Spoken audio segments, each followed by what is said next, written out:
Welcome to Catholic Connection with Teresa Tomeo, keeping you connected to your faith and your world. Teresa tackles the issues of faith and culture, the pro-life message, and media awareness. And now, here's Teresa Tomeo. Middle of the week. It's a Wednesday, September 17, 2025. Great to be with you on a Wednesday every day here at EWTN's Catholic Connection. And we have much to discuss, so much going on in and around the world. And we are going to start out after the news and the weather. And I want to thank our head of radio, Jack Williams, for connecting with Dr. Janet Smith. She's an old friend of mine, old in the sense of we've known each other for a while. But Jack got on it yesterday after he saw a terrific article that she did on Crisis Magazine regarding the impact of Charlie Kirk's death. And so she's joining us in the first segment this morning. The bottom of the hour, Shrines and Wonders Wednesday. This is based on my EWTN best-selling book, Italy's Shrines and Wonders. We're going to take you to the town of Montecassino, which is in southern Lazio, and is a burial place for Saints Benedict and, of course, his twin sister, Saint Scholastica. And the reason I want to take you there is because I've really been thinking a lot about the beautiful quote that is at the beginning of the Rule of St. Benedict, in which he tells us to listen with the ear of the heart. So I think it's important for us to remember how the saints can teach us so very much. So we'll take you to Montecassino. We'll learn about his whole idea in terms of why he decided to go to Montecassino and why he actually left Subiaco as well after leaving Rome. His whole idea really was to seek solitude and to seek a place to really make sure that he and the monks could connect and continue to reconnect peacefully with the Lord. Listening with the ear of the heart, something we all need to do in this day and age, especially after what we've seen in our country and our world the last few weeks. And speaking of listening with the heart, there's a wonderful article in Alatea from Meg Hunter-Kilmer. Of course, she's a great writer. She also has a new book coming out. And this is about saints who teach us that we can disagree and still be respectful. Now, St. Benedict wasn't in that group, but there are so many saints, there's over 10,000 saints as we know in the one holy Catholic and apostolic faith. And so she does really bring us some very unique saints who were friends despite their differences. So it's a great article. We'll talk about that. And then we will let you know a little bit more about the second hour of the program as we move through. So again, we have Dr. Janet Smith, the impact of Charlie Kirk's death, Shrine and Wonders Wednesday, listening with the ear of the heart, all about St. Benedict and Montecassino. We'll take you there. And then we'll learn some more about the saints who can teach us how we can disagree and still be respectful with one another. What a concept. And that will be with Meg Hunter-Kilmer. So that's our first hour on a Wednesday morning edition of Catholic Connection. Do hope it's going well for you. Weather-wise, the National Weather Service says a coastal storm is continuing to bring bands of heavy rain, gusty winds, minor coastal flooding, and rip currents over the mid-Atlantic region today. Heavy rain showers and thunderstorms are persisting across the plains as well. And they're also saying that possible excessive rainfall could occur over western South Dakota. And then there's a tropical depression, and it's Tropical Depression 7 that's formed in the central Atlantic, and it could become a tropical storm later today. So the weather experts are keeping an eye on that for you as well. Thank you for listening to EWTN. I want to remind you, many stations are in the middle or about to have their fall drives. This morning I was on with wonderful St. Gabriel Radio out of Columbus, Ohio. We had a lot of fun, and just encourage people to support both your local Catholic radio station, of course, and EWTN. And as Mother Angelica always said, and as Father Mitch still reminds us, and he'll be with us tomorrow, you need to keep us between your gas and electric bill. But it's important to support both because we work together to bring you 24/7 great Catholic radio. And the cool thing about having a local station in your market, let's say like St. Gabriel Radio in Columbus, is because you've got this whole idea of subsidiarity, right? You're supporting the local efforts and the local people, because when you're supporting your local Catholic radio station, that is an outlet for everything going on in your diocese. And then you can learn about, let's say, maybe when your bishop is speaking, or maybe the next pro-life event. And it's super important to make sure that if you do have a Catholic radio station in your area, that you support them. And we'd love to have you support us as well, of course. Right now, it's 4 minutes past the hour. It is a Wednesday morning. We've got a lot of news to get to, so let's get through this right now. We're starting with more developments in the story of the assassination of Charlie Kirk. Let's take a look at the news. It's a Wednesday morning, September 17th, here on EWTN.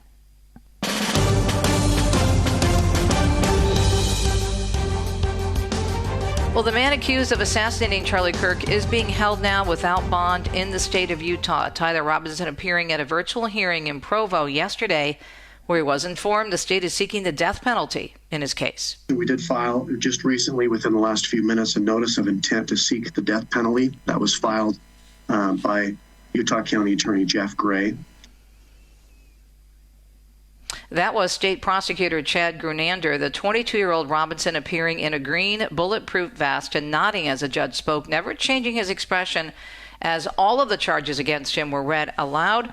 Utah County Attorney Jeff Gray earlier saying it was his decision alone to seek the death penalty in the case. Utah is one of 5 states that allow execution by firing squad if lethal injection is unavailable. And Mark Mayfield is telling us this morning authorities in Utah, meanwhile, saying a man who was arrested just after Charlie Kirk was assassinated did claim he fired the shot to help the real shooting suspect escape. The Utah County Sheriff says 71-year-old George Zinn yelled that he was the shooter to allow the actual suspect to flee. Tyler Robinson was arrested late Thursday and has been charged with aggravated murder for the killing of the conservative activist. Robinson apparently acknowledged Zinn's arrest, telling his roommate in a text message that police had grabbed some crazy old dude.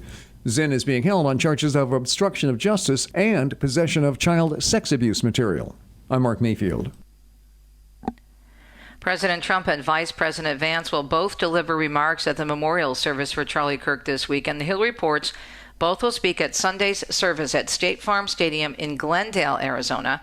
Kirk's widow, Erica, will also give remarks along with Secretary of State Marco Rubio, Health and Human Services Secretary Robert F. Kennedy Jr., and Defense Secretary Pete Hegseth. Kirk again shot and killed during an event at Utah Valley University a week ago today. And 22-year-old Utah resident Tyler Robinson, as you've heard, has now been charged with his murder. Kate Fisher tells us the State Department says anyone celebrating the assassination of the conservative activist Charlie Kirk will be denied a visa or face having it revoked if they already have one. Secretary of State Rubio wrote on X that America will not host foreigners who celebrate the death of our fellow citizens, saying a visa means you're a visitor and we're not in the business of inviting people to visit our country who are going to be involved in negative and destructive behaviour. And he said if they're already here, we should be revoking their visa. The Trump administration has already taken the visas off hundreds of foreign students with pro-Palestinian views, which critics argue infringes free speech. Kate Fisher, Washington. A Texas State University student expelled yesterday after being caught on video acting out conservative activist Kirk's assassination during an on-campus memorial event hosted by a local Turning Point USA chapter. The video, filmed on the University of San Marcos campus Monday, appeared to show the male student with a backpack cursing the crowd, hitting his neck, and pretending he was shot. The man then stood up in front of a statue and said, "Hi, my name is Charlie Kirk," acting out the assassination, falling to the ground, further mocking the death of the 31-year-old father of 2. The governor of Texas, Greg Abbott, calling for the student's expulsion in an X post, and the Texas state president later confirming the student in the video was identified, saying, "I will not tolerate behavior that mocks, trivializes, or promotes violence on our campuses." The individual is no longer a student at Texas State. In other news this morning, Annunciation Catholic school students returning to class this week following the recent deadly mass shooting at the church. School resuming on-campus activities today. There will be support services and a security presence. The shooting happened on August 27th during a back-to-school mass when a 23-year-old is accused of shooting through a window and killing 2 children and wounding 21 students as well as adults. Registered nurses at Ascension St. Agnes Hospital in Baltimore demanding the Catholic hospital chain divest from industries they say violate church values. They held a protest Monday morning citing a nursing union report that claims Ascension invests in companies tied to weapons, gambling, tobacco, and more. The nurses are in contract negotiations and are also calling for better staffing and patient care. An Ascension Health spokesperson telling a local TV station the hospital follows faith-based investment standards and reinvests all earnings into patient care, wages, and services for those in need. President Trump is in the UK for an official state visit. Before leaving, he spoke with reporters on a number of topics, including a deal to save TikTok in the U.S. I've reached a deal with China. I'm going to speak to President Xi on Friday to confirm everything up. We made a very good trade deal, and I hope good for both countries, but a very different deal than they've made in the past. He did not provide details, but saying a group of very big companies want to buy TikTok's U.S. operations. Trump was also asked about what he said was another U.S. strike on a Venezuelan drug boat. The Trumps will be taking part in many events this week, including a wreath-laying ceremony at the tomb of Queen Elizabeth II and a banquet at Windsor Castle. The President and First Lady returning to the U.S. tomorrow. FBI Director Kash Patel saying there's no credible information that Jeffrey Epstein trafficked women to anyone besides himself. During a contentious hearing before the Senate Judiciary Committee yesterday, Patel insisting authorities have released all the information on Epstein that was deemed credible. He went on to say that because the U.S. Attorney in Florida improperly narrowed the scope of an investigation into Epstein's years ago, the FBI files are limited. In the same hearing, Patel and Democrats on the committee shouted at one another over a variety of various subjects and issues.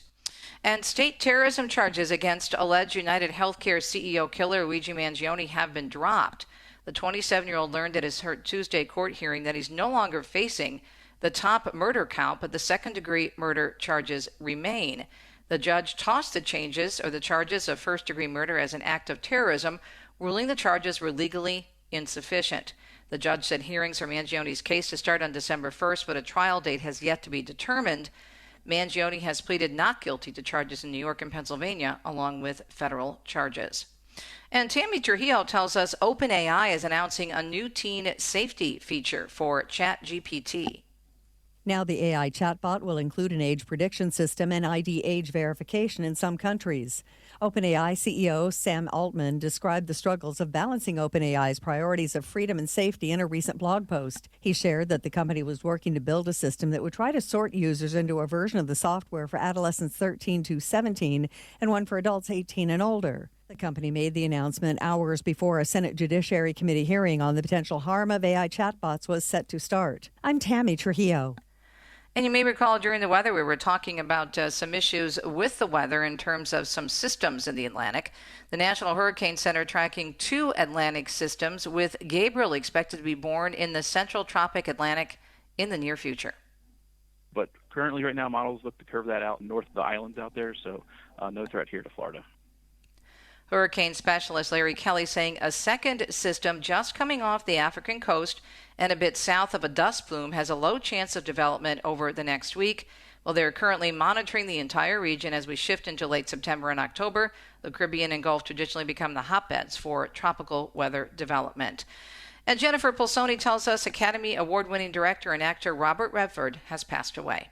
Born in Santa Monica, California in 1936, Redford won an Oscar in 1981 for directing the film Ordinary People. His acting credits included the movies Butch Cassidy and The Sundance Kid, All Is Lost and Unfinished Life, The Sting, Spy Game, The Horse Whisperer, among many. He's also credited as the founder of the Sundance Film Festival. Redford died at his home in Utah. He was 89 years old. I'm Jennifer Bolsoni. It is a Wednesday morning. You are listening to Catholic Connection. It is a production of EWTN. When we come back, continue our conversation about the fallout of the death of conservative leader Charlie Kirk. We'll be joined by Dr. Janet Smith, who wrote a powerful piece for Crisis Magazine, and we'll give you the link to that where you can find it. Our conversation with Janet begins in just about 2 minutes. Thanks for tuning in to EWTN on a Wednesday and every day. We'll be right back.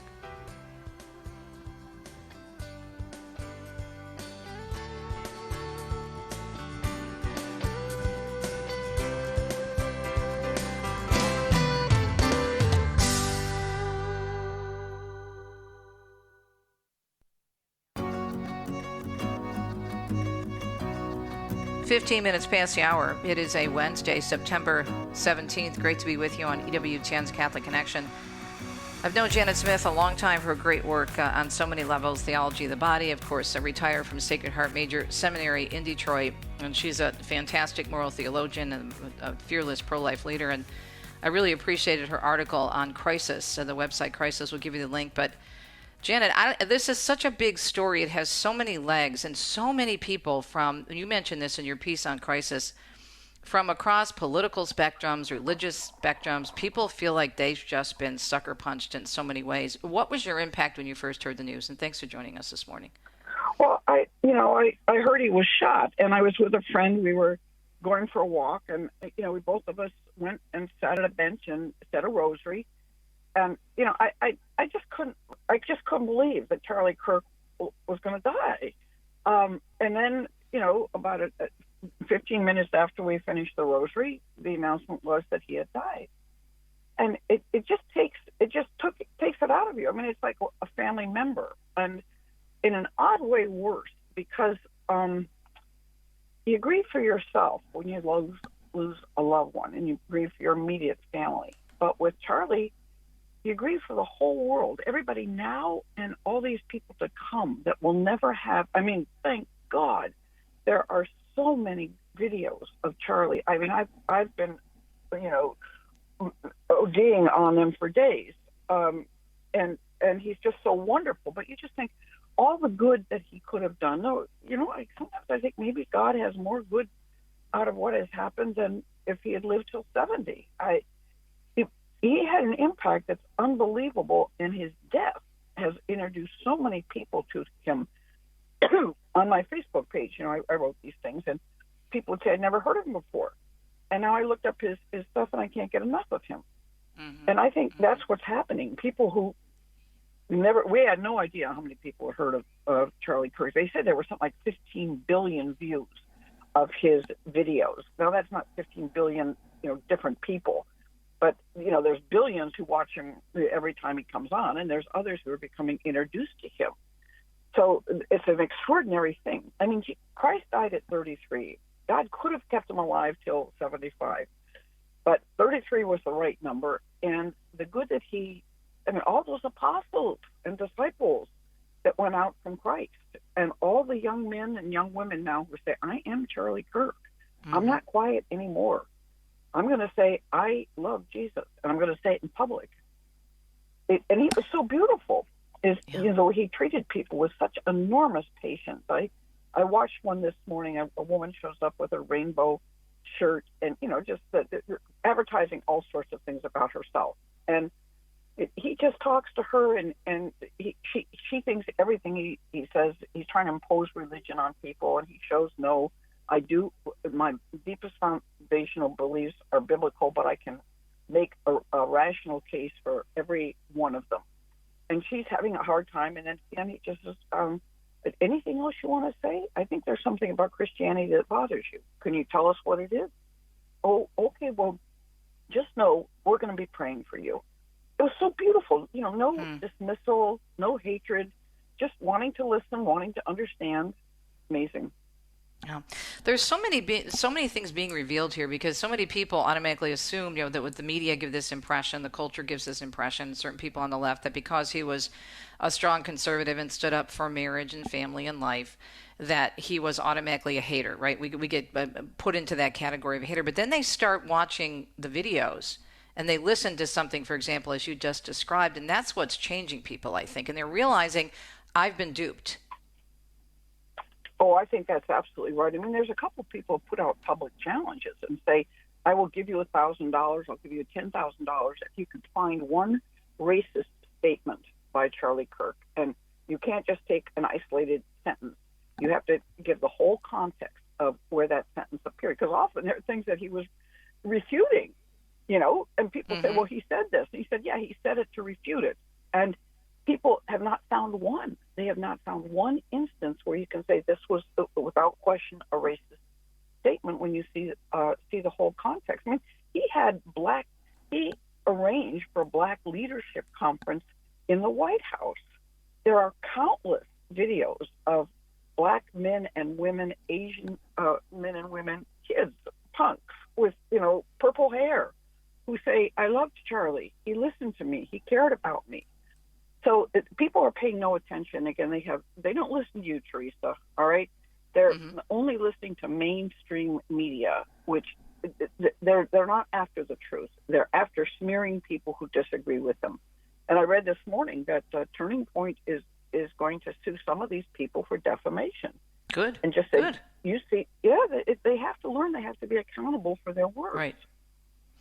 The good thing, though, in addition to obviously people standing up for what they believe, and as you just said, not just they're saying, basta, enough of this. I'm going to speak, respectfully my beliefs and not be afraid anymore.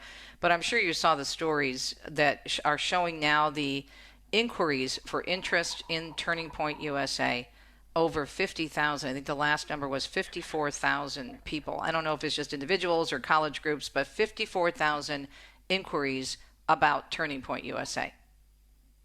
Yeah, in a way we can see that he has already revolutionized the young people, and it's just going to get more and more and more because these kids have been sold a bill of goods. And when they run up against Charlie, what they get is a very clear counter argument that they've never heard. And again, I just see him. I love college students. I taught for 40 some years, and just realizing those brains need to be activated. And it's just so exciting when you teach them to question something, and then they question it, and they see that you can question things, and they know how to think about things, and they know how to evaluate an argument and what kind of facts matter and what is nonsense. You could just see that. He's as I said, he's a modern day Socrates, and most of Socrates' exchanges with young men, the young men didn't change their mind right in front of him. They just got more stubborn and more stubborn and more stubborn. Mm-hmm. But everybody around him, their eyes are opening up and saying, "Oh, this guy's an idiot. He won't concede. He won't concede his argument. He'll just dig in his heels." Whereas Charlie has clearly defeated his argument and is trying to help him see the truth. Yeah. What's been the reaction to your article on Crisis? And by the way, folks, it's on crisismagazine.com, The Impact of Charlie Kirk's Death, written by Janet E. Smith. What's been the feedback so far? Oh, just wonderful. I mean, I actually haven't had any negative feedback, which is astonishing. I mean, I'm on Facebook a lot, and a lot of trolls find me and just love to post nonsense, but they're quiet about this one. And I just love the number of people say and they're mostly my age. I mean, I'm old now, but I mean, people over 40 and under 40 know him, under 30 know him for sure. It's the over 40, sometimes 50, 60, never heard of him. All right. And they go and look him up and they say, wow, why didn't I know about this guy? Well, because again, he's not on mainstream media. Evidently, Fox even kept him off for some time as being too controversial. And so it's only, I keep making this point on my Facebook. If your only news source is CNN, ABC, NBC, etc., you don't know what's going on. You absolutely don't know. You've got to find yourself an alternative news source. I mean, X, formerly Twitter, is now the number one news source in the world.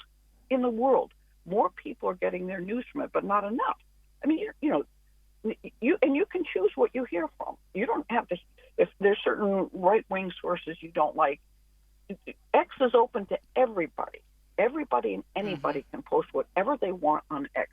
So you can choose who you follow, but you need to follow some people that challenge the mainstream media narrative, and you will find extraordinary things. Like Charlie Kirk. Yeah, people don't know. Yeah, Charlie exactly. Kirk. And also to make sure you check and double check if the secular media are insisting something is reality, chances are it's probably not, and it's pretty easy to debunk that by just doing a little bit of research. Janet, we're almost out of time. Any final thoughts on Charlie Kirk? Oh, I do hope people will spend. I challenge people to spend an hour, to just go in and type in Charlie Kirk, and you'll get these snippets, little 2-minute. Exchanges he had with college students, and he debated at Cambridge, he debated at Oxford. Those full debates are online. Just watch something. Yeah, check it out. Watch several things. Janet, thank you so much. We're out of time, but great to talk to you. The Impact of Charlie Kirk's Death from our friend Dr. Janet E. Smith. We'll be right back.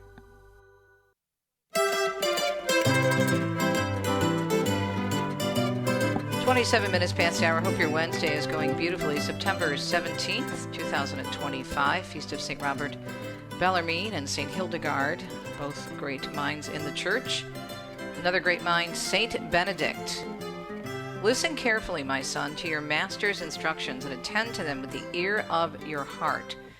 This is advice from a father who loves you. Welcome it and faithfully put it into practice. This is from the beginning of the Rule of St. Benedict, and it's part of his tradition and the wisdom of his tradition in Christianity. And there was a beautiful blog that I came across in doing some research for this segment of the Trappist monks, and it's trappist.org. And this actual blog was written by Father Jerome McCarr, and it's dated very recently, actually, July 29, 2025. And the reason I wanted to dedicate this segment of Italy Shrines and Wonders based on my book, Italy Shrines and Wonders, is because St. Benedict, of course, obviously was from Italy, born in Norcia, which is in Umbria, a beautiful, beautiful town, and it is about, it's on the eastern side of Umbria, about an hour from Assisi, if you want to think about locations, if you've been to Italy.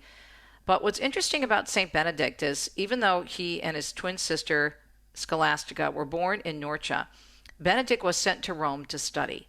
And very quickly, he was very, very upset about what he saw in Rome and even going on in the church. And he decided to get away. And he went to Subacchio. And then he eventually left Subacchio because of a jealous priest and went down to Montecassino, which is in southern Lazio, on the border of Campania, to start the monastery there. But this whole idea of listening with the ear of the heart, right? The ear of your heart. What does this mean? Well, let me just read to you a little bit of what this Trappist monk says. The rule of St. Benedict is part of the wisdom tradition of Christianity that is rooted in the Bible for its inspiration and its ultimate goal. St. Benedict was aware of the importance of seeking guidance from a spiritual elder and of valuing the wisdom that was imparted. Following the lead of the wisdom writers, St. Benedict encouraged his disciples to seek and value wisdom, to seek and ponder God's word, and to incline their hearts toward understanding. And I'm mentioning this morning because this quote regarding listening with the ear of your heart was actually given in a beautiful statement that was released by the interim president of Belmont Abbey College. We ran that statement yesterday in the second hour of the program on our Newman Guide News with Kelly Solomon from the Cardinal Newman Society. And it just reminded me of the importance of listening and being open, having our hearts open. And this is what Charlie Kirk, as Dr. Janet Smith said, was so good at. He listened to people, and he listened with his heart. You heard Janet describing that exchange he had with this young woman who was very pro-gay, very pro-transgender. She was coming up to him and obviously had a problem with everything he said, but he listened to her. And he said at the end of the conversation, I'm going to pray for you. So he sensed something. He was listening with the ear of the heart. And this is what we all need to do in this time where there's so much divisiveness and disagreement and anger. We need to take the high road and always be like St. Benedict and listening to the wisdom of God, and especially listening with the ear of our heart. So I thought I would take you to Bella Italia and give you a little more insight into the beautiful area, not only of Norcia, where he was from, but Montecassino in Lazio, Norcia being in Umbria. And I came across this beautiful, beautiful piece that was done by our Rome Bureau, all about Montecassino and St. Benedict. So we're going to roll the piece for you and take you to central Italy and southern Lazio. Take a listen.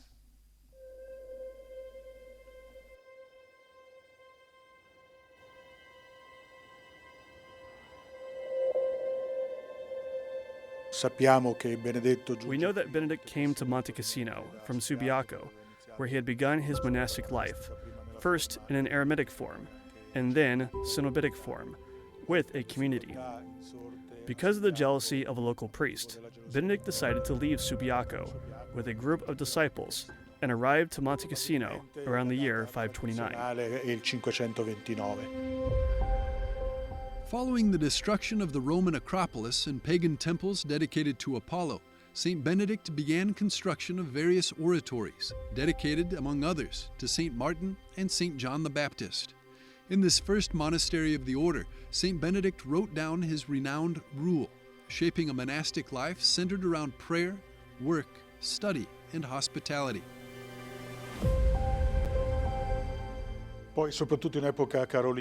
Then, first and foremost, during the Carolingian epoch, thanks to the work of Charles the Great and St. Benedict himself, the Benedictine rule got diffused and eventually becomes the unique role for Occidental monasticism.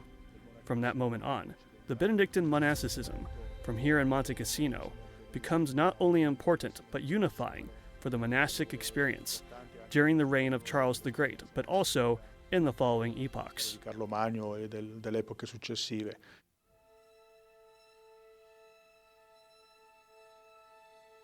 The ecclesial and political influence of the abbey peaked in the 11th century, during the time of the great abbot Desiderius, who later became Pope Victor III, and who not only rebuilt the abbey and re-established monastic discipline, but also saw to it that the monastery library became one of the richest in Europe.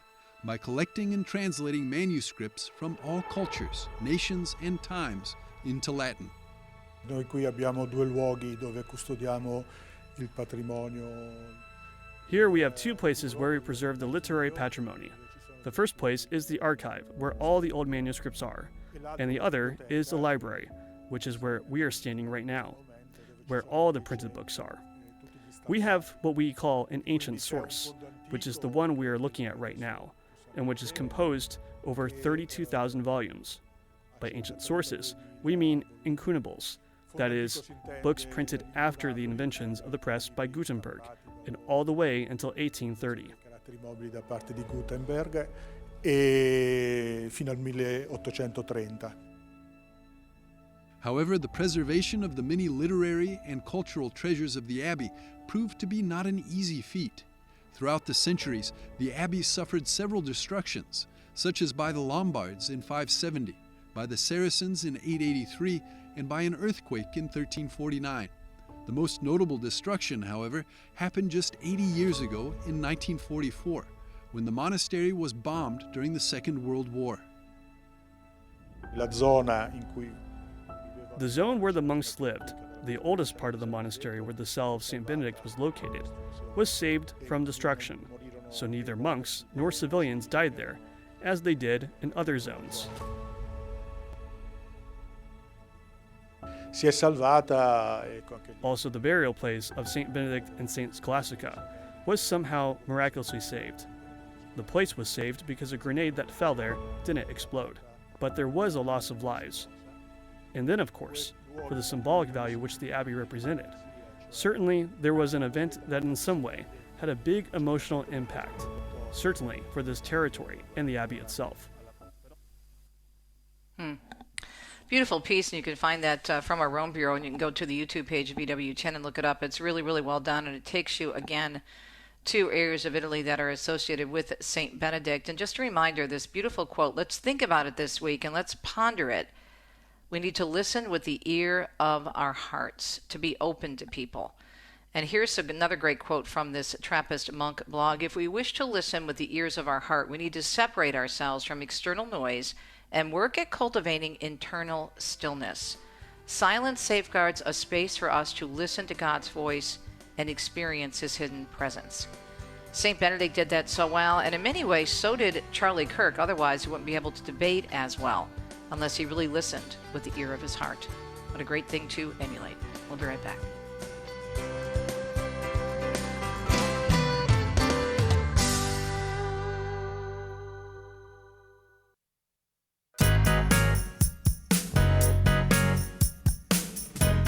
Interestingly enough, this is truly an evergreen article written by our guest, Meg Hunter-Kilmer, originally published in 2020. Wow, talk about disagreements that were going on back and forth. And here we are again, where we're still, needing to listen to each other, as I mentioned in the previous segment, being like St. Benedict and listening with the ear of the heart. So, Meg, this is a great article, and some of the saints some people may not be all that familiar with. So let's start with the first two. Of course, St. Oscar Romero, a lot of people know, but some of the other names may not be as well known. So how did you decide, how did you find these different saints in terms of they disagreed about certain things but were able to still be friends? How did you go about researching this? Thanks for joining us.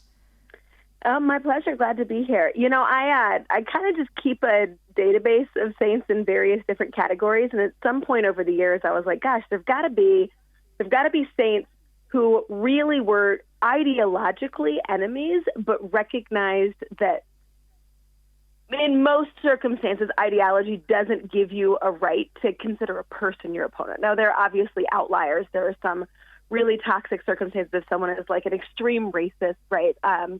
Or living in a way that is really hateful to other people, then maybe you're not going to be able to be friends with them, right? But most of the stuff that we disagree with, we're still able to live in community. We're still able to have a relationship.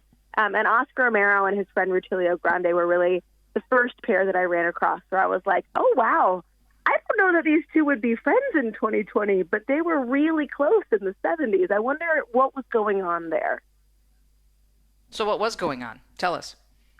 So Romero, as I think many people who know the story, was fairly conservative liturgically, politically, ideologically, in the wake of, or leading up to the First Vatican Council, and then in the wake of the First Vatican Council. And his political conservatism made him very hesitant to get involved in some of the difficulties in El Salvador at the time, which included a lot of disappearings of people, a lot of murder by the government. It was both his political conservatism and also just as a person, he was like, I don't know if I can do this, right? I don't know if I can say these things.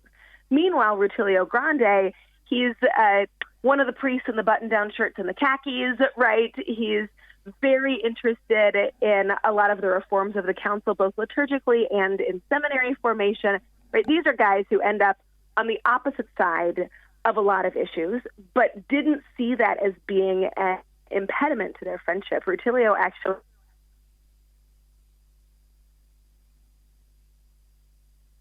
Oops, are you there? I think we lost you. Oh, I think we lost our guest, but we will work on getting her back. We are having a great conversation, or we're having a great conversation with Meg Hunter-Kilmer and her article that was originally printed in 2020. And again, let's go back 5 years. Think about it in 2020, how we had so many disagreements about so many things, and there was so much upheaval in terms of the way people were being treated for their opinions, and the cancel culture was just out there like crazy. And parents who were showing up at school board meetings were getting dragged out and arrested, and all kinds of people were losing their jobs over the COVID vaccine, and on and on and on. But there are saints, as she says in this beautiful article, again, that was dated back in 2020, who teach us we can disagree and still be respectful. You can find it at aleteia.org. That's a website where you'll find it. And she was just talking about the first two saints on her list, St. Oscar Romero and Venerable Rutilio Grande. Now, they were from the 20th century, obviously. And then she goes all the way back to St. Philip Neri in the 16th century and St. 16th century and St. Camillus. And then she also goes back even further to the 8th century to St. Theodore and also St. Nicephorus of Constantinople. I hope I'm pronouncing their names correctly. So these are the 6 saints that she's chosen for this article, and we're working on getting her back on, and we'll see what happens there. But why don't we do this? Why don't we take a quick break? It is about 43 minutes past the hour. We'll take a quick break, and then we'll come back, and hopefully we'll have our guest back with us. And again, the article can be found at Aleteia. Oh, we have her. Okay, great. We don't have to take a break. Yay, Meg, we lost you. I don't know what happened, but thanks for joining us again. We're about to take a break, but you're with us. So continue in your conversation. I'm sorry we got cut off. Go ahead. You know what? I just told the whole story before I realized the phone had cut off. Can you tell me where I was when I stopped? Well, we were mentioning the fact that they disagreed on so many issues in terms of liturgy, the way liturgy was conducted, and in terms of politics and whatnot. But they kept that friendship for a very, very long time, right? They did, yes, and there was a lot of back and forth. But even when they were disagreeing, they managed to remain friends. And when Rutilio was shot for his work with the poor, Romero ended up going and praying before his body and realizing that if they had killed him for this work, that Romero had to continue in his footsteps. Wow. And then you go back further, of course. I was just mentioning you go all the way back to the 16th century, right? Yes. In the 16th century, obviously, another time that was really full of controversy and difficulty in the Catholic Church. But the two that I really focused on there were St. Philip Neri and St. Camillus de Lellis, who didn't have major ideological differences. They were good friends, but Philip Neri was also Camillus' spiritual director. And Camillus had been through it. He had a major conversion, but just kept backsliding. And every time that he left the home where he was living to try and live a different life, he would backslide again. And at a certain point, he realized that God was calling him to found a religious order. And when he went to Philip Neri and he said, "This is what God is calling me to," Neri was like, "Buddy, look, every time you leave where you're living, everything goes badly for you." And they disagreed. And finally, Neri said, "Look, if you're not going to listen, I can't be your spiritual director anymore." And Camilla said, "Okay, well, this is what God is calling me to, so thank you for all that you've done for me." and he left, and he ended up founding a religious order that still exists today. And Philip Neri ended up asking his forgiveness and saying, you were right on this one. But again, a beautiful thing that they were able to reconcile after this difference that could have been a friendship ender. But they were able to see that really they were seeking the same Jesus, even though they were doing it in different ways. Mm-hmm. Well, it's interesting that St. Philip went back and apologized and asked for forgiveness on this. And that's, again, this idea of being open, to your own correction when you realize that maybe you're judging someone improperly. Exactly. And I think the fact that their disagreement had been cordial, right? Philip had put his foot down, but he hadn't said, you're a piece of garbage, you don't deserve anybody's love, right? Like, this is just asking for forgiveness was not, gosh, I was terrible to you on the internet for a decade, right? This is, wow, I really should have listened that one time. And it certainly makes it easier when we're treating people with dignity the whole time for there to be reconciliation if there is a division at a certain point. That's the thing I think that is that's so clear here in your article. I think this brings it out so well, because this is what we've lost in this century. I think we just lost the art of disagreeing with people respectfully. When it happened that we disagree with someone and all of a sudden that person is a hater or you're a hater, right? Exactly. And we forget to consider that this is the person Jesus died for. And so our invitation is to love people, even if maybe that person is a hater. And maybe we need to have some boundaries, right? We don't have to be best friends with everybody, but we can treat everybody with kindness and with dignity. I mean, you look at the way that Jesus treated people who were literally nailing him to the cross. If he was able to love them and to act as though they were human beings deserving of respect, then certainly the troll in my mentions on Facebook is somebody that I can treat like a human being. Mm-hmm. All right, then you go even further back in time for St. Nicephorus. Am I pronouncing that correctly? I think I would say Nicephorus, but I don't know how many people have said it in English. He's not a headliner. Nicephorus of Constantinople and Theodore the Studite. And I love these two because they were both within the church, right? And when I say within the church, they were both priests, and they were in the same diocese, and were just back and forth for years and years, the things that they disagreed about. I mean, basically everything. And they weren't buddies, right? This wasn't a Romero and Rutilio situation where they're like, well, they argue all the time, but really they get along at the breakfast table. Like, these two really at each other's throats. Nicephorus, who was the patriarch of Constantinople, had celebrated a putative marriage of someone who was already married, and Theodore, of course, opposed this. And he wrote in opposition to what his bishop had done that was against church teaching, and was accused of schism and was banished by the emperor. And eventually he was brought back, but they continued to be opponents, right? Nicephorus was in favor of the death penalty. Theodore was against. Nicephorus was in favor of kicking refugees out of the country. Theodore was against. Again, some things that really resonate with our current situation. But they both believed in Jesus Christ, who had suffered, died, and risen from the dead. And when somebody who was an actual heretic took office in Constantinople, they both opposed him. They were both sent into exile, and they both died in communion with each other and with the church because they were able to see the person on the other side of the position. And last but not least, you go all the way back to St. Martin of Tours. Yeah, 4th century. These two are great. Martin of Tours and Bryce of Tours. This is not a political ideology. These are not differences of opinion. Bryce was just terrible. Like, St. Bryce of Tours was just a rotten human being. I mean, he's a monk and a deacon and owns slaves.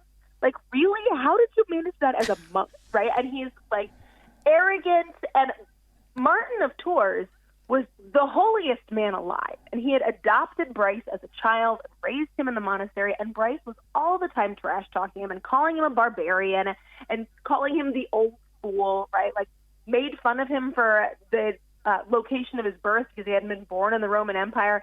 And Martin just loved him and loved him and loved him and loved him. And there's this great line.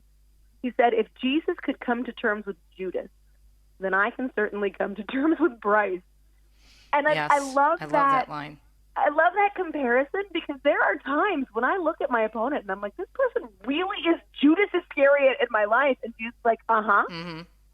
And actually that doesn't give you permission to hate him. And I'm like, dang, I really thought that one was going to be enough. Like, I really thought on this matter I was going to win. And they actually or how about the reconciled. readings at the day after the shooting of Charlie Kirk and the day of September 11th, right? The readings of the gospel.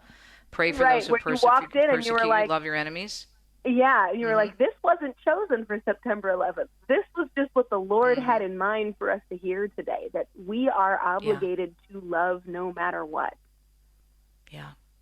And eventually, you did a great job with this died. article. And yeah. Oh, go ahead. We have about a minute left, so go ahead. Let you wrap up. Okay, I was just going to say Martin died and they hadn't yet been reconciled, but the grace of God was still working. And in the communion of saints, when Bryce repented and ultimately became a saint, the two were able to be reconciled even across that great divide. And now there they are in heaven together. So there's never an end to the hope of reconciliation and peace in Jesus Christ.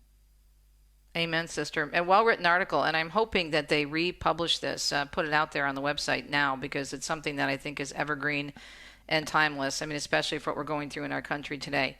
Meg Hunter-Kilmer, thank you. And this article, again, published on Alatea. This was back in 2020. Saints who teach us we can disagree and still be respectful. What a concept. Meg, thanks so much.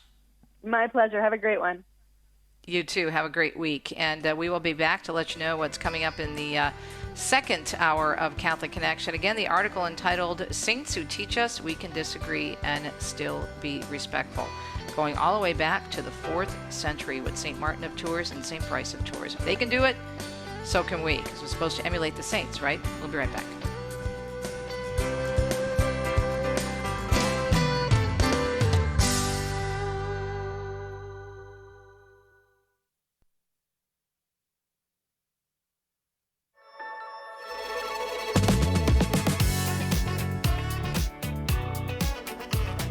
Hope you're having a great Wednesday, middle of the week, September 17th already, almost the end of summer. It ends the 21st, so double check that on the calendar.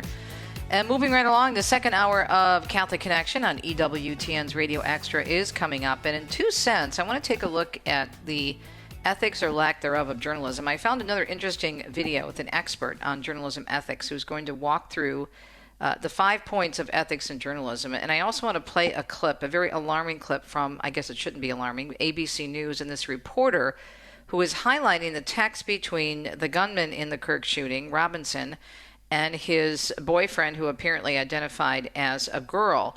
Now, it's one thing to report that as part of the facts, because there was a conversation and there were conversations leading up to the shooting, and he confessed to it online. There's a number of things he confessed to his parents. So, okay, fine, those are facts. But when you start making commentary in a news report about how tender and how beautiful these texts were between this murderer and his lover, as if he were doing a defense, right? It was like he was working for the defense attorneys in this case. It's just off the charts, unbelievable in terms of a lack of ethics and a total lack of understanding of one's responsibility. And yet this video that I found really does a good job of showing, without naming names, because this video was done long before the Charlie Kirk incident, of the lack of accountability, transparency, and responsibility in terms of journalism ethics on the part of this ABC News reporter. So that's coming up on EWTN Radio Extra. Plus, how to be closer to the face of Christ, this icon, this beautiful icon. We're talking about that as well.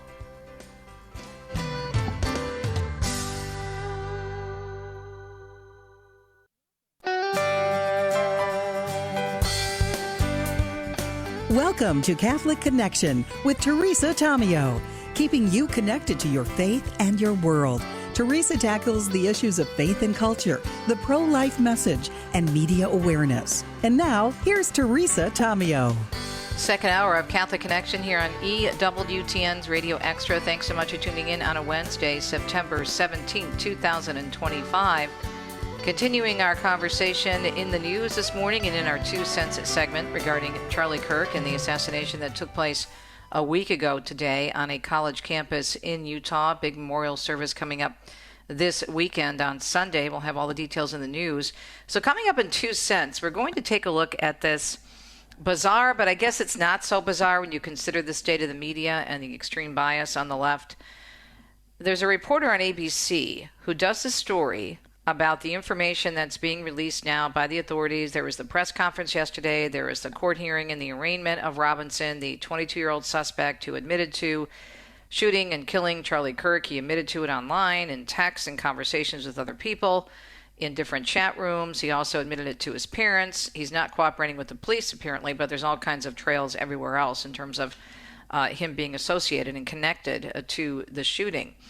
And so this reporter takes the information from the press conference and basically transcribing the text messages between the gunman and his lover, his live-in partner, and he proceeds to go on and talk about how tender, how intimate they are. And I'm watching this and I'm saying, what in the world are you doing? You're supposed to be a reporter. Give us the facts. Nothing wrong with sharing the text because that's part of the investigation. But what are you doing? Why are you trying to make this about a love story versus the murder of a person in cold blood and putting other people in harm's way?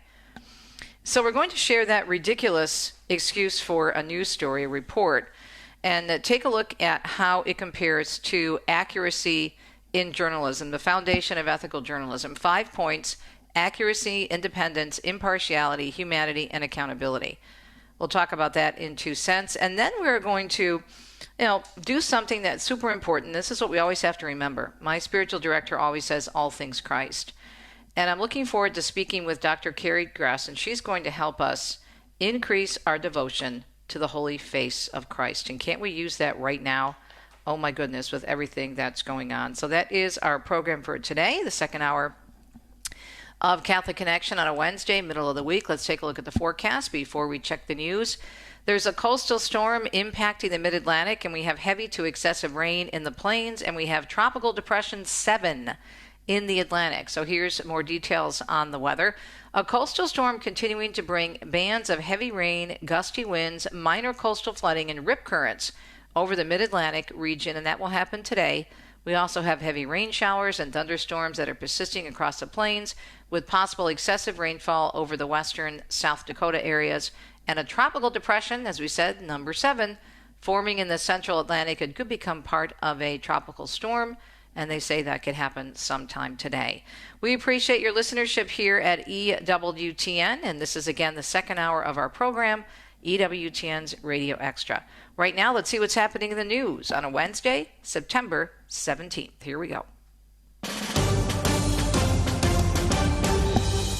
The man accused of assassinating Charlie Kirk a week ago today is being held without bond in the state of Utah. Tyler Robinson appearing at a virtual hearing in Provo yesterday, where he was informed the state is seeking the death penalty in his case. We did file just recently, within the last few minutes, a notice of intent to seek the death penalty. That was filed by Utah County Attorney Jeff Gray. That was State Prosecutor Chad Grunander. The 22-year-old Robinson appeared in a green bulletproof vest and nodded as the judge spoke, never changing his expression as all of the charges against him were read aloud. Utah County Attorney Jeff Gray earlier said it was his decision alone to seek the death penalty in the case. Utah is one of 5 states that allows execution by firing squad if lethal injection is unavailable. And authorities in Utah, as Mark Mayfield tells us, say a man who was arrested just after Charlie Kirk was assassinated claimed he fired the shot to help the real shooting suspect escape. The Utah County Sheriff says 71-year-old George Zinn yelled that he was the shooter to allow the actual suspect to flee. Tyler Robinson was arrested late Thursday and has been charged with aggravated murder for the killing of the conservative activist. Robinson apparently acknowledged Zinn's arrest, telling his roommate in a text message that police had grabbed some crazy old dude.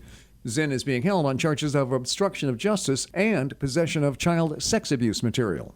I'm Mark Mayfield. President Trump and Vice President Vance will both deliver remarks at the memorial service for Charlie Kirk. The Hill reports both will speak at Sunday's service at State Farm Stadium in Glendale, Arizona. Kirk's widow Erica will also give remarks along with Secretary of State Marco Rubio, Health and Human Services Secretary Robert F. Kennedy Jr., and Defense Secretary Pete Hegseth. Kirk was shot and killed during an event in Utah Valley University again last week, and the 22-year-old suspect, Tyler Robinson, has been now charged with murder, as we just explained. And Kate Fisher tells us the State Department says anyone celebrating the assassination of conservative activist Kirk will be denied a visa or face having it revoked if they already have one. Secretary of State Rubio wrote on X that America will not host foreigners who celebrate the death of our fellow citizens, saying a visa means you're a visitor and we're not in the business of inviting people to visit our country who are going to be involved in negative and destructive behaviour. And he said if they're already here, we should be revoking their visa. The Trump administration has already taken the visas off hundreds of foreign students with pro-Palestinian views, which critics argue infringes free speech. Kate Fisher, Washington. A Texas State University student expelled yesterday after being caught on video acting out conservative activist Charlie Kirk's assassination during an on-campus memorial event hosted by a local Turning Point USA chapter. The video, filmed on the university's San Marcos campus on Monday, appeared to show the male student with a backpack cursing at the crowd, hitting his neck, and pretending he was shot. The man then stood up in front of a statue and said, "Hi, my name is Charlie Kirk," acted out the assassination, falling to the ground, and further mocking the death of the 31-year-old father of two. The Texas governor, Greg Abbott, calling for the student's expulsion in an X post, and the Texas state president later confirming the student in the video was identified, saying, "I will not tolerate behavior that marks, trivializes, or promotes violence on our campuses." The school president wrote in a statement, the individual is no longer a student at Texas State. In other news this morning, Annunciation Catholic school students returning to class this week following the recent deadly mass shooting at the church. School resuming today. There will be support services and a security presence. The school shooting happened on August 27th during a back-to-school mass when a 23-year-old is accused of shooting through a window and killing 2 children and wounding 21 students and adults. Registered nurses at Ascension St. Agnes Hospital in Baltimore demanding the Catholic hospital claim Shane DeFest from industries they say violate church values. They held a protest Monday morning, citing a nursing union report that claims Ascension invests in companies tied to weapons, gambling, tobacco, and more. The nurses are in contract negotiations and are also calling for better staffing and patient care. Ascension Health spokesperson telling a local TV station the hospital follows faith-based investment standards, reinvesting all its earnings into patient care, wages, and services for those in need. President Trump is in the UK for an official state visit. Before leaving, he spoke with reporters on a number of topics, including a deal to save TikTok in the U.S. I've reached a deal with China. I'm going to speak to President Xi on Friday to confirm everything up. We made a very good trade deal, and I hope good for both countries, but a very different deal than they'd made in the past. He did not provide information or details, but said a group of very big companies wants to buy TikTok U.S. operations. He was also asked about what he said about another U.S. strike on a Venezuelan drug boat. The Trumps are taking part in many events, and that included a wreath-laying ceremony at the tomb of Queen Elizabeth II and a banquet at Windsor Castle. The President and First Lady are coming back to the U.S. tomorrow. FBI Director Kash Patel saying there's no credible information that Jeffrey Epstein trafficked women to anyone beside himself. During a contentious hearing before the Senate Judiciary Committee yesterday, Patel insisting authorities have released all the information on Epstein that was deemed credible. He went on to say that because a U.S. attorney in Florida improperly narrowed the scope of investigation into Epstein years ago, the FBI's files are limited. In the same hearing, meanwhile, Patel and Democrats on the committee shouted at one another over a variety of topics. And state terrorism charges against alleged United Healthcare CEO killer Luigi Mangione have now been dropped. The 27-year-old learned at his court hearing Tuesday that he's no longer facing the top murder count, but the second-degree murder charges remain. The judge tossed the charges of first-degree murder as an act of terrorism, ruling the charges were legally insufficient. The judge said hearings for Mangione's case to start on December 1st, but a trial date has yet to be determined. Mangione has pleaded not guilty to charges in New York and Pennsylvania, along with federal charges. Tammy Trujillo tells us OpenAI is now announcing new teen safety features for ChatGPT. Now the AI chatbot will include an age prediction system and ID age verification in some countries. OpenAI CEO Sam Altman described the struggles of balancing OpenAI's priorities of freedom and safety in a recent blog post. He shared that the company was working to build a system that would try to sort users into a version of the software for adolescents 13 to 17 and one for adults 18 and older. The company made the announcement hours before a Senate Judiciary Committee hearing on the potential harm of AI chatbots was set to start. I'm Tammy Trujillo. And Matt Madison tells us there's some good news from the retail front. Retail sales rising more than expected last month. Government figures show sales increased 0.6% for the month as consumers spent at a faster clip than experts predicted. Excluding autos, sales nearly doubled forecasts and came in well ahead of July's pace. Bars and restaurants led the way, with gas station receipts up 0.5%. On an annual basis, retail sales were up 5%. I'm at Mattinson. National Hurricane Center tracking 2 Atlantic systems, with Gabriel expected to be born in the central tropical Atlantic in the near future. But currently right now models look to curve that out north of the islands out there, so no threat here to Florida. Hurricane specialist Larry Kelly saying a second system just coming off the African coast and a little south of a dust plume has a low chance of developing over the next week. While they are currently monitoring the entire region as we shift into late September and October, the Caribbean and Gulf traditionally become the hotbeds for tropical development. Jennifer Pilsoni tells us Academy Award-winning director and actor Robert Redford has passed away. Born in Santa Monica, California in 1936, Redford won an Oscar in 1981 for directing the film Ordinary People. His acting credits included the movies Butch Cassidy and The Sundance Kid, All Is Lost and Unfinished Life, The Sting, Spy Game, The Horse Whisperer, among many. He's also credited as the founder of the Sundance Film Festival. Redford died at his home in Utah. He was 89 years old. I'm Jennifer Bolsoni. And Mount St. Helens may have looked to some like it might be erupting recently again, but it turns out apparently it was just leftover ash from the deadly 1980 eruption blowing into the air. The U.S. Geological Survey saying this time of year, when the snow has melted, strong winds around the volcano in Washington state can blow the exposed ash into the air. Commercial airline pilots saw the phenomenon known as ash resuspension and reported it. Mount St. Helens alert level remains normal, but experts caution that any time there's resuspended ash in the air, it can be a hazard to aviation and health. It is a Wednesday morning, September 17, 2025. Hope your day is going well. When we come back, we are going to take a look at media again. Now, I know I'll go into more detail again probably on Fact Check Friday, but I cannot wait until Friday to talk about this story, if you can even call it that. A reporter from ABC News just gushing over the private text between the gunman who was in court yesterday, Robinson, 22 years old from Utah, charged with the murder of Charlie Kirk, and his live-in lover who identifies as a woman apparently. And just gushing how personal this is and such an intimate look at the murderer. What does it have to do with reporting? Nothing. And we'll discuss up next. Stay tuned.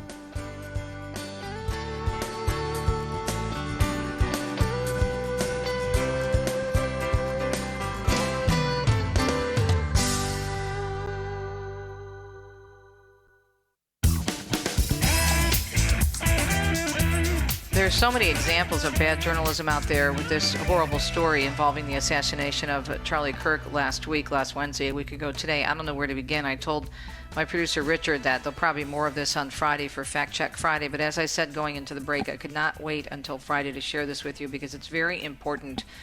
If you're listening to the first hour of the show, you remember Dr. Janet Smith, and she wrote a powerful piece on Crisis Magazine about the impact of Charlie Kirk's death. And she really encouraged us to make sure that we're not just listening to the secular press. Obviously, if you can hear my voice, you're listening to other sources, which is a good thing. But it's really important to understand, to know how the media works so they don't work on us, as Archbishop Chaput always said. If we don't understand the proper way to do a story, the who, what, where, when, why, and how, we can be easily duped into thinking that what the reporters are doing or saying is part of their responsibility as so-called journalists. And 9 times out of 10, lately, it's not. This is probably one of the worst examples I've seen. And this is ABC News correspondent Matt Gutman, who went on the air after the hearing yesterday, after the arraignment of Tyler Robinson, literally gushing over the text messages between Tyler Robinson and his transgender roommate. Now, it's one thing, because this was brought out in the news conference, and this is brought out on many other stories. Okay, that's fine. Reporting that there was a conversation between Robinson, the suspect, and his transgender roommate, who apparently they have been in a relationship for a while. And that was one of the reasons he was so angry. He went very, very left, according to his family, in the last 2 years, filled with indoctrination and leftist ideology. Okay? So reporting on the fact that there was a conversation, that there was a relationship, that the roommate was aware possibly of what was going on, that's all factual and that should be reported, but it needs to be reported as fact. You don't step in when you're wearing a reporter's hat and act like you're part of the defense team, trying to paint a positive picture or a more humane picture about this person who shot someone in cold blood and also put so many thousands of other people in harm's way last Wednesday at a college campus in Utah. So we're going to roll this tape of part of the report by correspondent, if you can call him that, Matt Gutman, gushing over these text messages, and then come back and talk to you about how the story should have been covered in terms of journalism ethics. Here we go. We have seen an alleged murder with such specific text messages about the alleged murder weapon, where it was hidden, how it was placed, what was on it, but also it was very touching in a way that I think many of us didn't expect. A very intimate portrait into this relationship between the suspect's roommate and the suspect himself, with him repeatedly calling his roommate, who is transitioning, calling him my love, and I want to protect you, my love. So it was this duality of someone who the attorney said not only jeopardized the life of Charlie Kirk and the crowd, but was doing it in front of children, which is one of the aggravating circumstances of this case. And on the other hand, he was, speaking so lovingly about his partner. So a very interesting and, as Pierre said, riveting press conference, David. It was tough. There's so much to say about this. That was just horrible. It's one thing, again, to report the fact that there was a conversation, that there were texts that were going out because it pertains to the investigation in the case. I get that. But you could easily have let the police or the prosecutors say that because there was a press conference, and you could roll tape, as we would say, or cut to the soundbite, SOT, sound on tape. You don't have to gush over these text messages, calling them very touching and very intimate.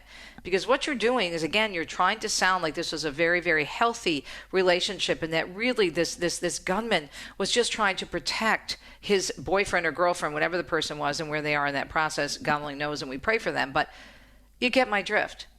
And this so-called reporter was totally absent when it came to doing his job in putting forth the who, what, where, when, why, and how, and the basic 5 values of ethical journalism, which include accuracy, independence, impartiality, humanity, and accountability.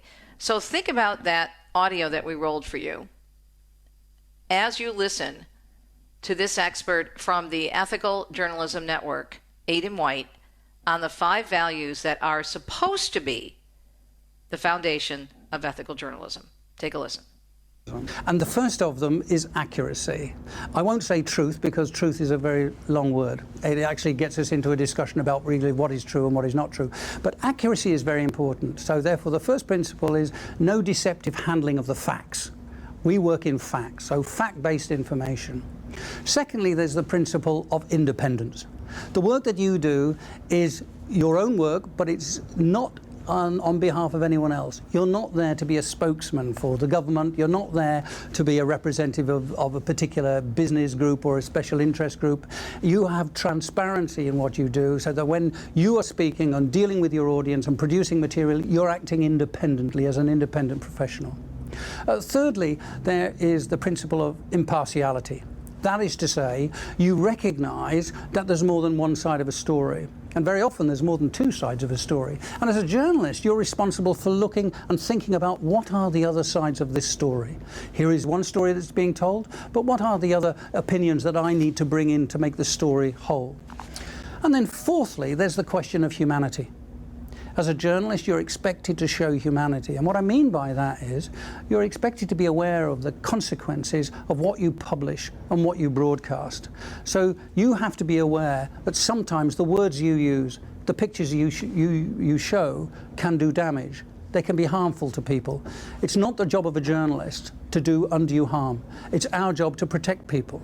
And it's very important that when we are in reporting, we don't indulge in hate speech. We don't show obscene images. We don't show unnecessarily explicit images of violence and so on, because we are part of a humanitarian process, and that's what journalism should be. So humanity is a very important part of it. And fifthly is the issue of accountability. It's the one that's probably most difficult for journalists, and that's we're not a humble group. We find it difficult to say sorry and to admit our mistakes, even though we can be lacerating in our criticism of others. But we have to do that. We have to engage with the audience, and we have to correct our mistakes, and we have to be prepared to provide remedies when we get it wrong and do damage. So these principles are pretty straightforward. Accuracy, independence, impartiality, humanity, and accountability. Those are the things that what make journalism different and distinct. Well, I would say that Mr. Gutman just threw all those things out the window: accuracy, independence, impartiality, humanity, and accountability. When he talked about the fact that you are supposed to be independent, you're not supposed to be a spokesperson for anyone. If you go back and watch that story or listen to it again, Gutman sounded like he was a spokesperson for the gunman, for the defense, and trying to put a character witness out there in terms of it was very touching, it was very intimate. Those kinds of descriptive words have no place in a news report, okay? Because it doesn't sound like you're being independent. It sounds like you're being a spokesperson. And it's not very accurate. It may be true in terms of the actual text that they were there, but you're putting a different angle on it. You're editorializing when you use those types of words, okay? And then what about the impartiality? How is that being impartial? And how is that helping a situation, right? How are you being impartial? How are you showing that there's more than one side of a story? Not to mention that there are so many stories out there right now that are painting Charlie Kirk and conservatives as the bad guys, that he deserved it. This is what happens when you speak your mind as a conservative. You just sit down and shut up. We've been told that for years, and it's getting worse. And in this way, the reporter, again, is not considering this. And what about humanity? How humane is it to the wife and the family members of Charlie Kirk? Or how humane is it to the people who are in harm's way, those students who were there, who saw him shot, who saw Charlie Kirk shot, and the blood go everywhere? How humane is it? What does it do to their trauma to hear this reporter talking about these very intimate and personal, touching details of this conversation between a man who shot somebody in cold blood in front of thousands of other innocent people? How is that humane to everybody else that was impacted by this? How? They were more concerned about the humanity of the gunman. I'm not saying that we shouldn't consider him a child of God and pray for him and forgiveness, but justice has to take its course. But this is not how you do a news story, for crying out loud. And the accountability, forget about it. As this Aidan White said from the Ethical Journalism Network, the media are all about criticism except when it comes to their own work. Much to think about. Accuracy, independence, impartiality, humanity, and accountability. We'll be right back.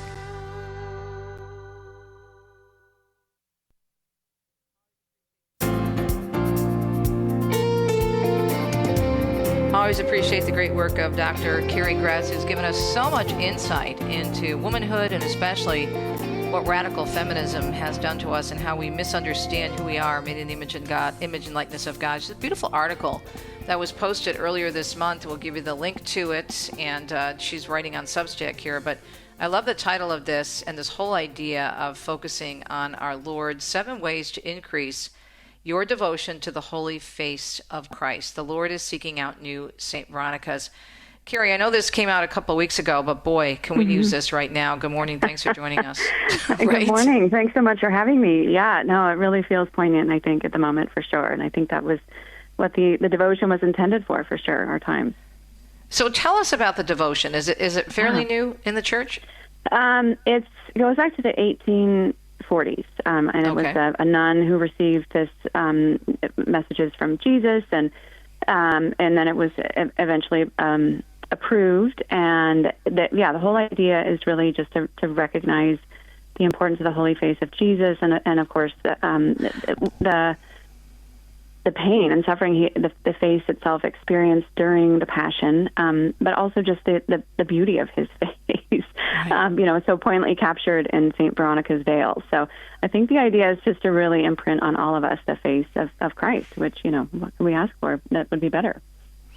So the image that we are asked to venerate and to look upon, this is dating back to the veil. Of course, the veil of St. Veronica is not in Scripture, but it's something that's been a tradition that's been handed on.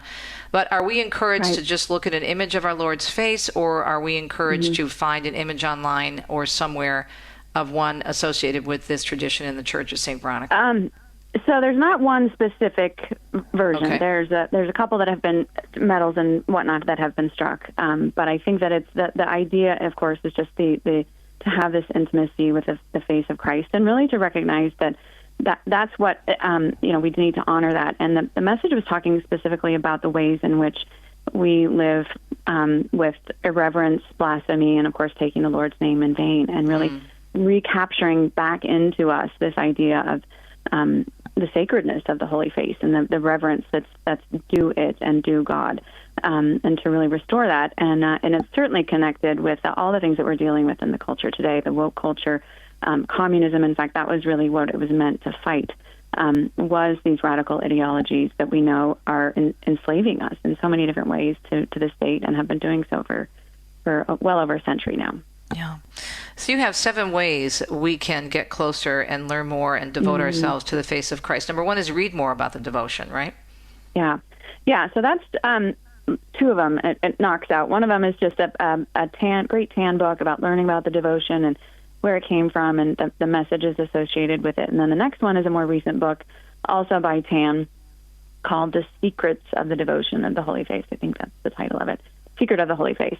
And that's just an incredible book that just brings together, I think, simultaneously all the contemporary issues that we're dealing with, and connecting it back to that and showing its importance, but also showing just the radical efficacy of this devotion in terms of wiping out our ideological enemies, and really restoring the culture to something healthy and fruitful and beautiful again. Now, you talk about in number 3, this beautiful rosary that you have at Theology of Home. It's really something, and this is something that you've done. Tell us about it. Yeah, so this devotion has come to mean so much to me, and I just thought, I really would love to have on offer a rosary. We had a couple of them, and this lapis one, I think, is just stunning, and certainly a gift. I know we've had people give it as wedding gifts and things like that. But yeah, it just seemed like being mindful of this and having the face of Christ, in your hand while you're praying the rosary, it can only bear great fruit and just be such a great reminder of focusing our attention on the life of Christ through the rosary mysteries. Yeah, I'm wondering, because we now have had the Shroud of Turin with us, and there's been 2 times in recent history that it's been exposed. I've had the privilege of seeing the shroud twice. And of course, if you go to, in Abruzzo, you have Montepello, and you have the image of Jesus there. So there's so many ways that we can gaze upon our Lord's face, right? Yeah.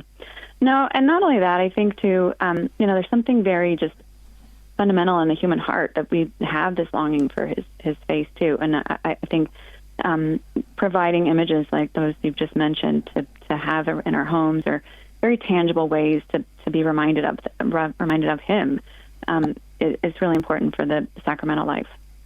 Yeah. How important is it, do you think, in addition to obviously looking upon these images of the face of Christ, but to have these, and Mother Angelica always called them the sacramentals, have them in our home? Right. I mean, I have pictures of Jesus all over the place, I have to say. Right. Yeah. No, I think these are really important, not just for the people that place them there, but certainly for our children, but also for people that come into our homes and experience something different. Our hospitality is meant to be different than that which is the rest of the world can offer.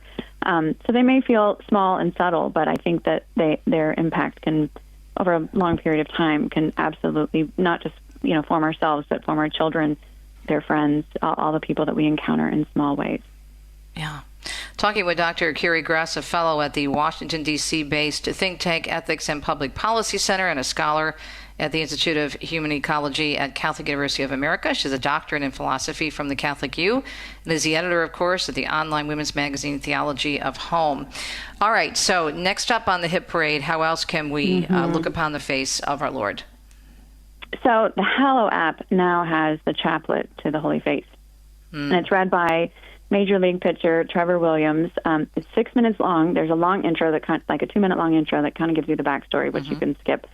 And I've just become totally addicted to this chaplet. I had no idea it existed until the Hallow app came out with it. And it's really, really beautiful. It's very simple. It's kind of like the Rosary, but you only say a specific prayer 6 times, which is a psalm that tacks on the Holy Face element. Anyway, it's really beautiful. I think I kind of can't get enough of it. I think this has really launched my devotion to the Holy Face, in totally different orbit. And it's just great to have it on my phone. And, when I'm waiting in traffic or things like that, I think this has been such a great addition to the Hallow app and certainly to my own prayer life daily. How did you discover the devotion of the Holy Face yourself? How did you find it? I think I just kept seeing the images, and then I read the Secret of the Devotion of the Holy Face. And, I obviously, my work with feminism and then my colleague Noel Maring's work on the woke issue, we feel like we've been inundated with trying to deal with the ideological pieces that are encroaching on us so much. And so that was really where I started paying attention to it, especially when the way that the devotion, the efficacy of the devotion in terms of really just transforming the world through this prayer. I know we think that with the Rosary and whatnot, but it just felt so focused, laser focused on the issues that we're dealing with, not just Noel and I, but the whole culture are dealing with, in our schools and certainly in the news cycle today. So that was what I think has drawn me into it. So, in a way that I never dreamed I'd be so interested in a chaplet and devotion.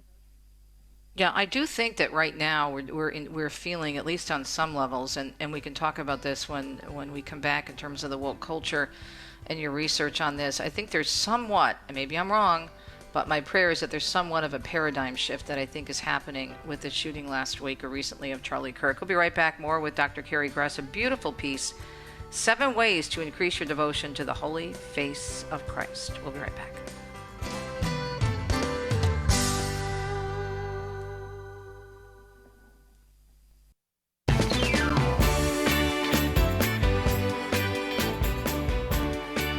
Hope your day is going well. My spiritual director always tells me, T, all things Christ, and look on the face of Jesus, the author and finisher of our faith. Dr. Carrie Gress is helping us do that this morning with a beautiful piece that she wrote, and it's entitled 7 Ways to Increase Your Devotion to the Holy Face of Christ. Before we finish up the list, I think we're getting into number 4 or 5. Let's talk, Carrie, because you're an expert on this in terms of the woke culture and especially what radical feminism has done to us. What is your reaction to this incredible, you think of Romans 8:28, all things work together for good in those who love the Lord according to his purpose. This outpouring of support for Charlie Kirk, his family, people going back to Mass, people getting interested in Turning Point. It's just, you're seeing prayer vigils all over the world. I didn't expect that kind of a positive fallout. I thought there would be an interest and an increase, but not this much. What are your thoughts? Yeah, no, I think you're right that I would never have guessed that the reaction would have been so,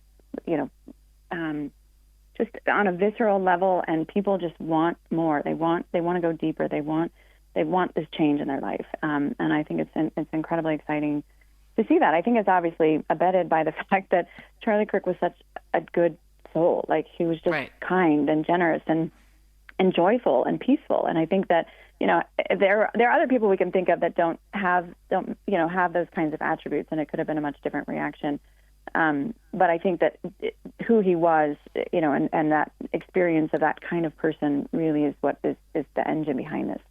And it's really beautiful to see that outpouring. Now, I think too, people are just tired of the culture, and they want to feel like, what is it that I can do? And this is especially Turning Point, and people are finding ways to kind of graft themselves into something that's bigger than themselves. I think that's the big key, instead of feeling isolated or alone or like they have to figure out, reinvent their own wheel.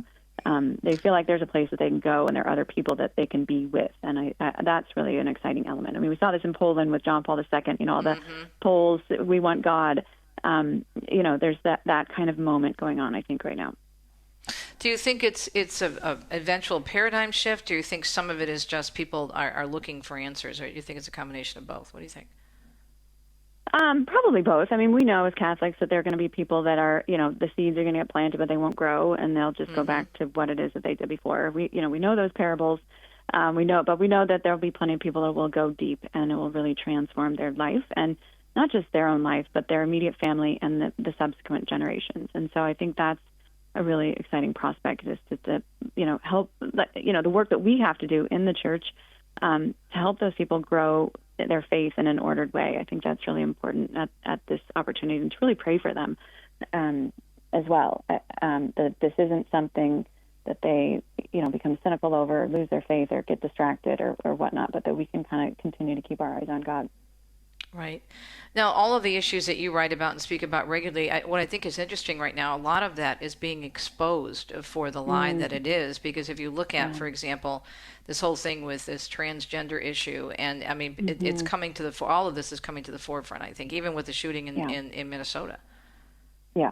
No, and this is, it's got a long trajectory. This is one of the things I did in my book called The End of Woman, that came out in 2023, was just really look at how the trans movement came from the feminist movement. And, it's really all of a piece. When you start tinkering with this idea that gender and the body are different things, this is the natural progression into which feminism has grown. And that all started with Simone de Beauvoir in the 1950s. So it shouldn't surprise us that this is where it's gotten to. But you can just see the real, the unhealth of it, the incredible destruction that it does in people's lives when you start trying to tinker with these things that are just truly untinkerable in human nature, and that human nature is it's going to be destroyed, but it can't be changed. And that I think is at the crux of it, is this idea of changing human nature, which nature always wins. It's going to find a way. It's going to be destructive if we try and work against it, and that's what we're seeing. Yeah, when you get away from who we are, made in the image and likeness of God, male and female, it falls apart. Right. You can't. That old commercial. You're probably a lot younger than me, but there used to be a commercial on, I think it was out on Parquet Margarine, where they show Mother Nature in the remember that one where she was in the field, and she thought it was butter, and she says, "Oh, I don't like to be fooled. Can't fool Mother Nature in the storm and everything." And it makes me think about, well, that's very true, right? Yeah. No, and that's that's been the effort for 200 years now, is to try and reorder human nature so that human nature doesn't need God. And I think, tragically, so much of this is a way for people to try to live their lives without God. And kind of feminism in particular being impervious to the vulnerabilities of motherhood. And it's just, we're seeing the fruit of several generations of that, of people who are just starving to be mothered, to be loved, to be cared for. The way that women uniquely offer in the culture. I don't want to get too much off track, because I want to get back to your list, because it's so strong in helping us focus on that. But I have you here and you're an expert, so I want to ask you this question. Where are the feminists in the whole thing with transgender, especially with sports? Because there's been so much lost that women have gained in terms of the work that they did in this area. It's like, where are they? And how can they support this transgenderism? Yeah, no, it's a really fascinating debate, because there are those that are for it and those that are against it. But I think that's the sad thing, is that, it's just this, when you get so far out in confusion, you just have to kind of keep going with it. That, this is a logical point of this detachment of the body and the soul, in terms of the way that they're trying to describe it. So, it's amazing to hear not just that they're for transgenderism, but they're aggressively for it. The way that J.K. Rowling is being treated is just amazing to me, because she's very much for feminist ideals, and yet she's been so vilified because of the fact that she's not going on with the trans movement. So I think that's the scary part, is just how almost rabid the elements are, the anger and the vitriol. And that's all by design, by the way. I mean, this is, it was in one of my books, well, my last book and my forthcoming book, I outline exactly why women are so angry. And it's because we're encouraged to be angry because we're much more politically effective when we're angry. And you can see that in women's marches. You can see it in the world. That if you make women angry, your political goals are going to be much more easily achieved than if you've got a woman who's ordered, peaceful, and focused on her sphere of grace. Yeah. Okay, let's go to number 5. We mentioned number 5, the Hallow app, Chaplet of the Holy Face, and then number 6 is the Holy Face bandana. Yeah. So we had these commissioned. One of our great readers at Theology of Home made these. She's a master seamstress. And we just had these, Lord, let me see your holy face, a little tag put in it. And, what woman doesn't use a bandana? Even if she doesn't use it for her head, it's great to have as a scarf. You can tie it onto something. It can be, I keep one in my purse just for messes.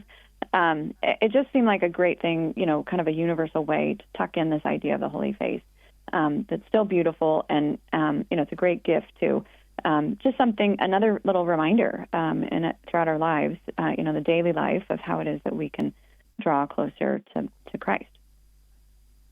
Well, it's great because you can wear it as a scarf. I'm all about accessorizing, by the way. So you can wear it as a scarf, a headband, or tied on a bag or a purse. Now, my husband and I live in Italy part-time, and in Italy, when you see the bags in the nice leather stores, especially in Florence and other places, they always have a very chic scarf tied on the Always have the chic scarf. Yep. Yep.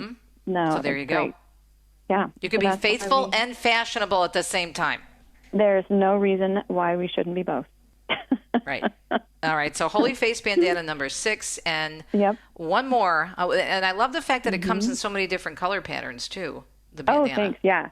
Oh, it's so fun picking out these patterns. This Liberty fabric is just gorgeous. It's so soft on the hand. They're really special bandanas. And then Litany to the Holy Face of Jesus. Tell us about that.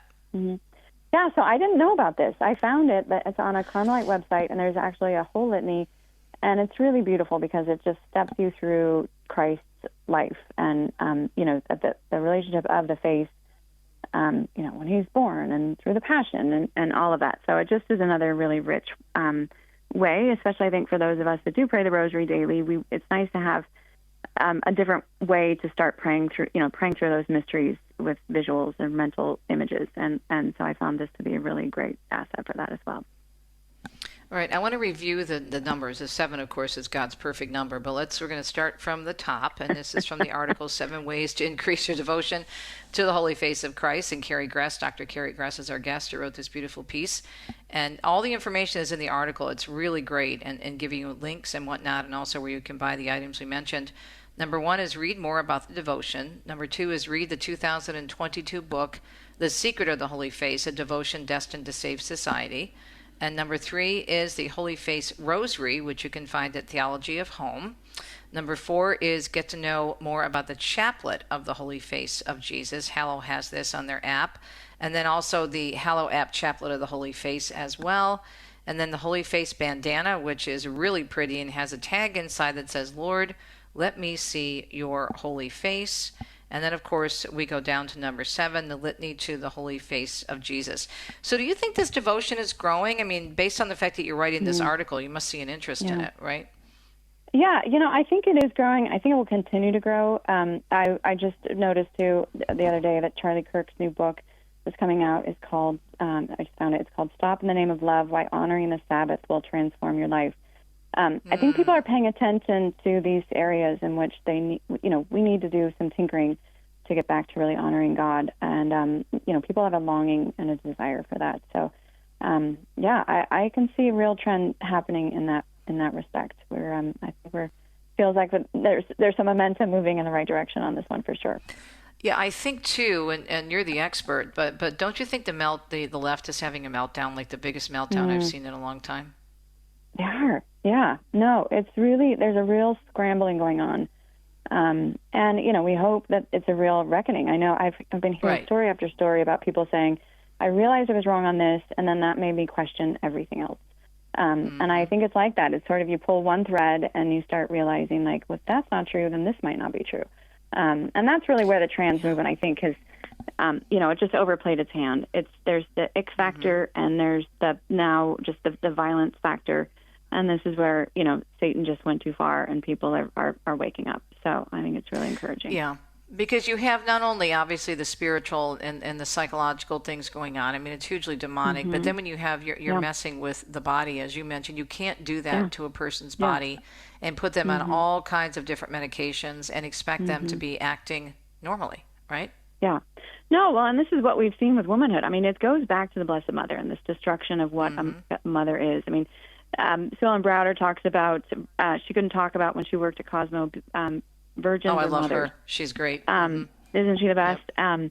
But who is the Blessed Mother? She's a virgin mother. And so I think that this idea of how do we, first of all, take away motherhood, how do we take away virginity, but then how do we take away women's fertility?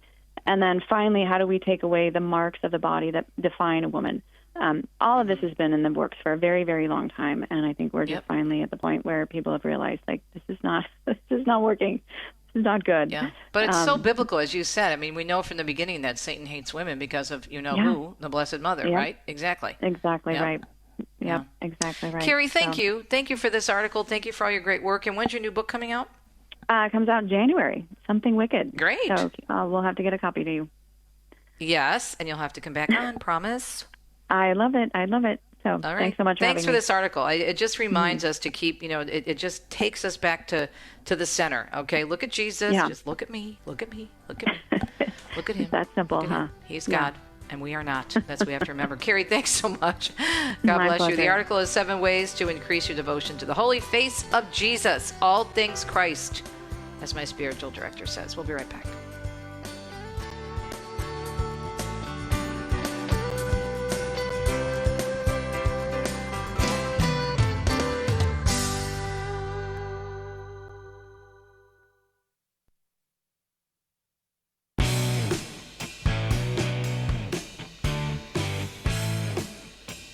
Thanks so much for tuning in to Catholic Connection today on a Wednesday. First hour, of course, on EWTN Radio.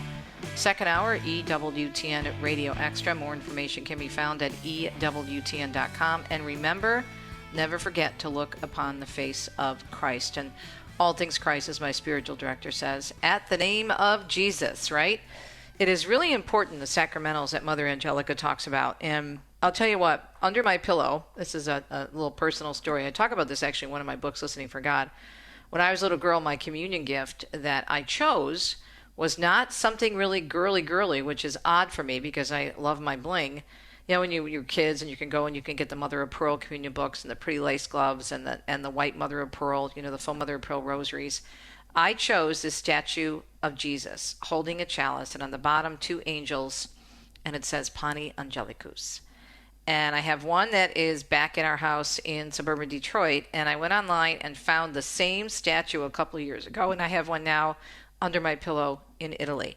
And that is something that I sleep with every night. I look at it. I keep it near me to remind me of Jesus and when I made my first Holy Communion and everything that God has seen me and my husband through over the last, thanks be to God, 42 years of marriage. So those images, we're not worshiping them. They remind us of the Lord. They remind us of our faith. These beautiful images of the Blessed Mother and the saints, they are part of our family. Just like you have a picture of maybe your great-grandparents somewhere or your mom or your dad.